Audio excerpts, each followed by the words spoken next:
बिस्मिल्लाहिर्रहमानिर्रहीम। पारा नंबर 20 सूरतुल अनकबूत आयत नंबर 10 सफ़ा 634। अऊज़ु बिल्लाहि मिनश शैतानिर रजीम। बिस्मिल्लाहिर रहमानिर रहीम। वमिनन नासि मन यक़ूलु आमन्ना बिल्लाहि फ़इज़ा ऊज़िय फ़िल्लाहि जअल फ़ित्नतन नासि कअज़ाबिल्लाह वलइन जाअ नस्रुम मिन रब्बिक लयक़ूलुन्न इन्ना कुन्ना मअकुम अवलैसल्लाहु बिअअलम बिमा फ़ी सुदूरिल आलमीन वलयअलमन्नल्लाहु अल्लज़ीन आमनू वलयअलमन्नल मुनाफ़िक़ीन। वक़ाल अल्लज़ीन कफ़रू लिल्लज़ीन आमनू इत्तबिऊ सबीलना वलनहमिल ख़तायाकुम वमा हुम बिहामिलीन मिन ख़तायाहुम मिन शैइन इन्नहुम लकाज़िबून। वलयहमिलुन्न अथक़ालहुम वअथक़ालन मअ अथक़ालिहिम वलयुस्अलुन्न यौमल क़ियामति अम्मा कानू यफ्तरून। सदक़ल्लाहुल अज़ीम। बिस्मिल्लाहिर्रहमानिर्रहीम। वमिनन नासि औज़नि दखलकुना मन यक़ूलु हगदी चिवाई आमन्ना बिल्लाहि मुं ईमान रोड़े पा अल्लाह ताला फ़इज़ा ऊज़िया ब्याची कला देता तकलीफ उरसी फिल्लाहि फला रदा अल्लाह की जअला नुदई गणी दई उगर्जी फितनतन नासी फितना दखल कुद पारा कअज़ाबिल्लाह पशांद अज़ाब द अल्लाह ताला वला इन जाअ औ कचरि राशि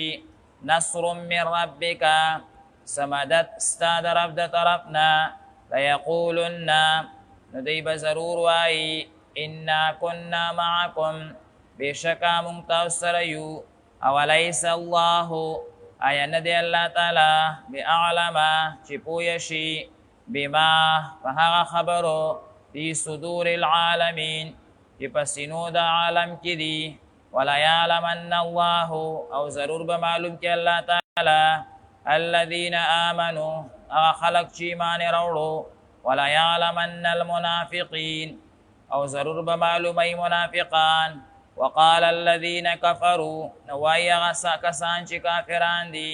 लिल्लज़ीन आमनू मोमिनानो ता इत्तबिऊ सबीलना तासु ज़मुंगा पलार शै वलनहमिल मुंग बहुचत को ख़तायाकुम स्तासु गुनाहुना वमा हुम बिहामिलीना औ नदी दई उचता उनकी मिन ख़तायाहुम गुनाहुना दागई मिन शैइन ज़रा बराबर इन्नहुम लकाज़िबून बेशका दई दरोजंदी वलयहमिलुन्ना औ खामखाबा दई उचतई अथक़ालहुम पल गुनाहुना व अथक़ालन औ नूर गुनाहुना मा अथक़ालिहिम दखपल गुनाहुन सरा वलयुस्अलुन्ना औ ज़रूर बादईन तपूस कुलेशी यौमल क़ियामति दौरस द क़ियामत अम्मा कानू यफ्तरून हगा दरूख ची दई जोड़ोला। बिस्मिल्लाहिर्रहमानिर्रहीम। वमिनन नासि मन यक़ूलु आमन्ना बिल्लाहि पदी आयातुन मुबारकौ की अल्लाह तबारक व तआला द मुनाफिकानो द तरफना काफिरानो ता मुसलमानानो ता सक तकालीफ आगाज ज़िक्र कई कि बाज़ मुनाफिकान आगाई कोशिश कई कि इस्लाम ता और मुसलमानानो ता तकलीफ उरसई चूँकि मखी द मुसलमानानो द तकलीफुनो ज़िक्र रवानो दागी पज़िमन की अल्लाह तबारक व तआला उस यौबल तकलीफ आगा ज़िक्र कई چې د منافقانو د طرف نه مسلمانانو ته ملاویږي او هغه یو چال دی. هغه دا چال دی چې بعضې کافرانو هغوی به لږ وخت دپاره ایمان راوړو، سحر ټیم کې به ایمان راوړو او ماښام به کافران شوه. بیا به چې کله نورو مسلمانانو صحابه کرامو پخو د هغوی نه به یې تپوس وکړو چې دا تاسو خو سار ایمان راوړی او بیا کافران ولې شوئ؟ نو دی به وی دا دین زمونږ خوښ نه شو. دې کې څه خبرې داسې دي چې هغه زمونږ د رای او زمونږ د سوچ خلاف دي. دا مقصد به و چې دا مسلمانان هم د دې دین نه واړو. کله به 2 ورځې مسلمانانو، 3 ورځې به مسلمانانو او بیا به د اسلام نه واپس شوه. مقصد به دا و چې دا پاخه مسلمانان د دې په ایمان کې کمزورتیا مونږ پیدا کو او دې دپاره یو تکلیف دی سبب هغه مونږ وګرځو. بعضې مفسرین حضرات فرمایي چې دا د مکې مکرمې مشرکانو او هغوی ایمان راوړی بیا ښه اسلام کې وخت هم تیر کړی او بیا مرتد شوه، ارتداد باندې د اسلام نه هغه واوړېده. نو الله تبارک وتعالی د هغوی ذکر کوي چې بعضې خلک هغه په خوله باندې ایمان راوړي، څو ورځې څو میاشتې مسلمانان وي، لیکن فاذا اوذی فی الله کله چې د هغوی ته د الله په دین کې څه تکلیف میلاو شي، جعل فتنة الناس كعذاب الله، بیا دی د دین نه واوړي او د خلکو دپاره فتنه وګرځي لکه د الله تعالی عذاب. دا هم د الله تعالی یو عذاب دی، لکه څنګه چې د الله تعالی د عذاب د وجې نه خلکو ته تکلیف ملاویږي، نو دا کسان هم په دې طریقه باندې مسلمانانو ته، صحابه کرامو ته او نبی علیه الصلاة والسلام ته تکلیف رسول غواړي. لیکن الله تعالی فرمایي چې کله زما د طرف نه مدد راشي بیا وایي مونږ مسلمانان یو او مونږ ته په دې مدد کې حصه راکوي. الله فرمایي ستاسو د زړونو حالونه زه پیژنم. دا د منافقانو کارونه دي، دا د منافقانو کارونه. دا آیاتونه مبارکه د کافرانو او منافقانو بارکې دي، خو لیکن مفتی شفیع صاحب رحمت الله علیه یو ځای کې لیکلی دی چې نن سبا اکثر د کافرانو او منافقانو صفات او عادات هغه په مسلمانانو کې پیدا دي. زمونږ ډېر مسلمانان وروڼه هغوی په دین کې لګیا وي چې خوشحالی وي او چې لږ تکلیف ورورسي که نه بیا د دین نه واوړي، بیا دیندارو پسې خبرې کوي او دین پسې خبرې کوي او د خلکو دپاره یو عذاب وګرځي، د عامو ساده مسلمانانو دپاره یو فتنه وګرځي. خلک وایي ګوره څومره ښه دیندار او د دین نه واوړېدو، دې دین کې به څه چل وي، عوام خو په دې نه پوهېږي، هغه په دې باندې نه پوهېږي، ساده مسلمانان خو په دې نه پوهېږي، دې دین کې به څه کمزوري وه. بعضې زمونږ ملګري فاضلان د مدرسو نه فارغ شي بیا سګرټ څکي، ګیرې وړه کي، هایي ښځو پسې ګرځي، د الله تعالی طرف نه په یو عذاب راشي، دا عذاب شي. خلک وایي دارالعلوم کې به څه دین نه ښیي او دا به ښه خلک نه وي، دې دین کې به څه چل وکړه نه، پلانکي ته وګوره، عام خلک خو په دې نه پوهېږي. د دې یو کس د وجهې نه ټول خلک هغه په فتنه کې پرېږدي، بیا خپل بچی دین ته نه ورکوي، بیا وایي یاره وګوره پلانکې چې کم دی نو داسې کوي، پلانکې داسې کوي، پلانکې داسې کوي. ډېر کسان په تبلیغ کې وخت ولګوي، څلور میاشتې کالونه، بیا چې راشي ګیرې وړې کړي او لوپران او سوډران شي او چرسونه او بنګونه څکي. خلک وایي دا وګوره که دا تبلیغ سم وی نو تبلیغ بیا بدلام، تبلیغ نه دی بدلام، مدرسه نه ده بدلامه، دین نه دی بدلام، دا دغه خلق بدلام دی. څوک چې دا کوي الله تبارک وتعالی فرمایي دا منافق، دا منافق دی، دین ته نقصان رسوي، مدرسې ته، تبلیغ ته، خانقاه ته، دیندارو خلکو ته، مسجد ته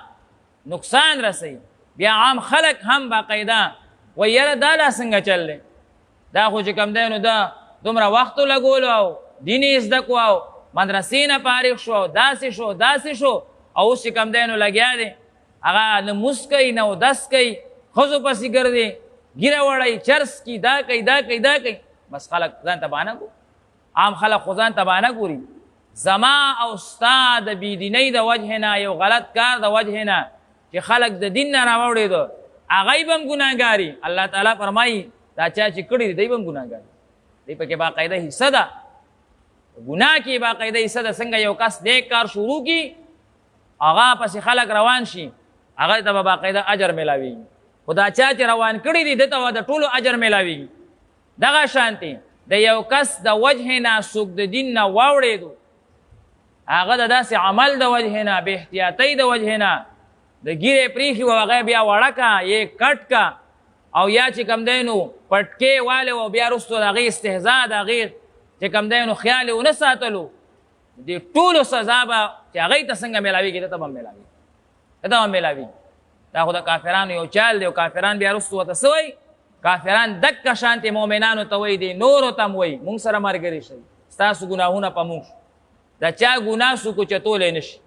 هر څوک د خپلې ګناه ذمهدار دی ولا تزر وازرة وزر اخرى یو ګناهګار د بل ګناهګار بوج نشي اوچتولی هر یو ګناهګار به د خپلې ګناه بوج اوچتوي د نیکۍ ثوابونه یو بل ته میلاویږي چې سړی مړ شي یو انسان مړ شو هغه پسې ختمونه کوه ثواب میلاویږي خو لیکن که یو کس ګناه وکړه د هغه سزا دته میلاویږي دا نشي کولی چې یاره زما ګناه به بل څوک والي ها که د چا ګناه ذریعه شوي نو هغه سزا به ته میلاویږي هغه ته هم میلاویږي ذریعه لکه ما تاسو ته مخکې عرض وکړو په هر حال بیا کافران وایي زموږ ملګري شي نن سبا ډېر کسان وایي دا کار ته مه کوه زما په غاړه روله دا خبرې بالکل غلطې دي دا یاد وساتئ څوک چاته دا وایي چې دا کار مه کوه او زما غاړې ته یې ګناه روله دا دروغ دا نشي کېدی دا د غلامۍ دور نه دی غلامان چې به وو هغه به د خپل آقا تابع و نو هغه ته به دا اجازت و چې دی درته څه وایي هغه معنا اوس خو څوک د چا غلام نه دی نوکر دی دا خو نوکران دي دا خو خادمان دي بعضې نوکران ملګري مونږ ته راشي مونږ چوکیداران یو زمونږ نیک مونږ ته وایي د جمع مونځ مه کوه زما سر ته یې روله ستا سر ته یې مه ته پې ګناهګار دا چوکیدار ګناهګار دی د هغه سر ته ویشتل میشتل نشته دا درنه دا نیک ځان خلاصوي کار درنه اخلي دغه شانتې ډېر ملګري هغه چې کوم دی نو راشي یاره زمونږ نیک وایي ته رشوت اخله زما سر ته یې روله ستا سر ته یې روله ته آزاد یې نه کوم دا نه کوم دا نوکري ما ته به الله تعالی حلال مال راکړي زما نیک دی هغه وایي یاره دا د سود کاروبار کوه زما سر ته یې روله نه په هغه کپنۍ کې چې کوم کې د سود کار کېږي رشوت اخیستی شي او تا ته وایي زما سر ته یې روله ته خبرې مه کوه دا نوکري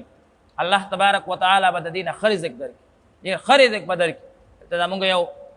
اکوړي کې یو صاحب ما ته رالو ما ته وایي یاره ما ډېرو نه تپوس کړی خو ما ته چا سوې تا نه تپوس کوم میسا وایي زمونږ په نیکانو کې یو نیک قادیانی دی او زه یو غټه کپنۍ کې یم او ما ته په هغه کپنۍ کې اوس 40,000 تنخوا سیوا کېږي هم دې کپنۍ کې زه کار کولی شم مې دا هر څه ورته په دې مخ وروله د قادیاني سره ته نوکري کې دې مخ باندې ورته ورسوله زما خبره ونه منله چې لکه دا جوړ جذبات والا دی اوس یې ټول زامن چرسیان او ایسیان دي ایسیان بل رالو جوړلې وایي استاد جي دپاره دعا وکړه مې دعا نه ته ایستې دي ټول د مردار مال د نبي علیه السلام د دشمنانو مال راوړې او خپلو زامنو ته یې ورکې د دې نه به څه جوړېږي مې که 40,000 دې پیدا کولې ټولې الله پکې برکت اخلي تا 2 لکه وي او د پاسه دې پې 40,000 سیوا کې تا وي راشه مامو ته او بیا دې مو ته او ته چې کوم دی نو اوس وې زما زامن به سم شي هېڅ کله نشي سمېدی مې دا کسیز به اوس پرېږدې اوس هم مشکله ده څو کاله ستاسو د بچو رزق هغه ټول حرام مردار د نبي علیه الصلاة والسلام د دشمنانو دی دا ګوره یاد ساتل پکار دی ډېر خلک په دې غلطۍ کې اخته وي یاره زما نیک ما ته وایي زما غاړې ته یې روله ستا نیک ستا قبر ته نه ځي هر څوک به خپل قبر ته ځي نیک ته ووایه ستا غاړې ته یې رولم خو ما سره به په قبر کې وده کېږي او نکیر منکر ته به جواب ورکې یا به ومني که دا شرط را سره منې ولیکه را سره او زه به خپل وارثانو ته وایم چې زه مړ شم دی به را سره په ژوند په دې قبر کې سملوئ او دی به زما نکیر منکر ته جواب ورکوي وربکي جواب هېڅ کله نشي کېدی دا به هر حال دروغ خبرې دي دا د منافقانو کافرانو یو چال دی چې زمونږ د وجې نه څوک دین نه واونړي دا یاد ساتل پکار دی که یو سړی په خپله څومره ګناهګار دی خو چې بلې دین ته راوستو فایده یې وکړه او که یو سړی څومره هم نیک دی خو چې بلې د دین نه واوړی دا ډېر مضر انسان دا منافق دی قرآن ورته منافق ویلی دی او چې موږ په دې دوکه کې رانو شو چې یاره پلان کې وایي ستا ګناه زه اخلم او ستا ګناه زه اخلم ګناه څوک د هېڅ چا نشي اخیستی هر یو کس ته به د خپل ځان ګناه او ثواب هغه میلاویږي ومن الناس ځینې د خلکو نه من یقولو هغه دی چې وایي آمنا بالله مونږ ایمان راوړی په الله تعالی باندې فاذا اوذی فی الله کله چې دیته تکلیف ورکړی شي د الله په دین کې د الله په لاره کې جعل فتنة الناس دی وګرځي فتنه د خلکو دپاره کعذاب الله لکه پشان د عذاب د الله تعالی ولئن جاء نصر کچر راشي سمدت من ربک ستا د طرفنا لیقولن وی انا كنا معکم تاسو سره ملګري یو اوليس الله آیا نه دی الله تعالی بعالمه چې پوهه دی بما فی صدور العالمین په هغه څه چې په سینو د خلکو کې دي وليعلمن الله الذين آمنوا بشک پیجني الله تعالی هغه خلک چې ایمان راوړي دي وليعلمن المنافقين او پیجني الله تعالی منافقان وقال الذين كفروا اي اكسان چې کافران دي للذين امنوا اكسان چې ایمان وروړي دي اتبعوا تاسو تابعداري وکړئ سبیلنا زمونږ د لارې ولنحمل خطاياكم مونږ به اوچت کړو ستاسو ګناهونه وما هم او نه دي دوی بحاملین اوچتونکي من خطاياهم د دوی ګناهونه من شیء ذره برابر انهم لکاذبون دا دروجن دي ولا يحملن دی بوچتي اسقالهم خپل بوجونه ګناهونه واسقالا او بوجونه د ګناهونو مع اسقالهم د زړو ګناهونو سره یعنی خپلم ګمراهان نورم ګمراهان ولا يسألن تپوس بکوږي یوم القیامت په ورځ د قیامت عما كانوا يفترون دا هغه چې دوی کوم دروغ ویل. الحمد لله رب العالمين والعاقبة للمتقين والصلاة والسلام على أشرف رسله وخاتم أنبيائه وعلى آله وأصحابه أجمعين. ربنا ظلمنا أنفسنا وإن لم تغفر لنا وترحمنا لنكونن من الخاسرين. يا الله يا أرحم الراحمين. یا الله مونږ د دې ټول خپل درس ثواب دې تلاوت او د دې درس ثواب یا الله مونږ خپل استاد محترم شیخ الحدیث مولانا محمد ادریس صاحب ته بخله دې خدای پاک د هغې قبر په منور او معطر کړي یا الله د هغې قبر په منور او معطر کړي یا الله د هغې قبر نورم یا الله خشته فرمایي جنت کې لوی درجات نصیب فرمایي دغه ظالمان تباه و برباد دي چا چې یا الله د دې پاکې هستۍ وینې توی کې خدای پاکا وو نسل پوری پزمکه باندې دنه کی خدای پاکا تباہ و بربادی کی چنجی یا الله په لاسونو په خپو په جبو کې الله پیدا فرمای د ټولو مسلمانانو مدارسو مساجد عالمانو نیکانو خلقو او د عام مسلمانانو زموږ درونو د ټولو یا الله حافظ او ناصر شي خدای څوک چې د ملک امن تباہ کوي د هغې نه مخکې تباہ و برباد کی نیست و نابود او ذلیل خوارې کی خدای ټولو ته خیر نصیب فرمائے عافیت ورته نصیب فرمائے صلی الله تعالی علی خیر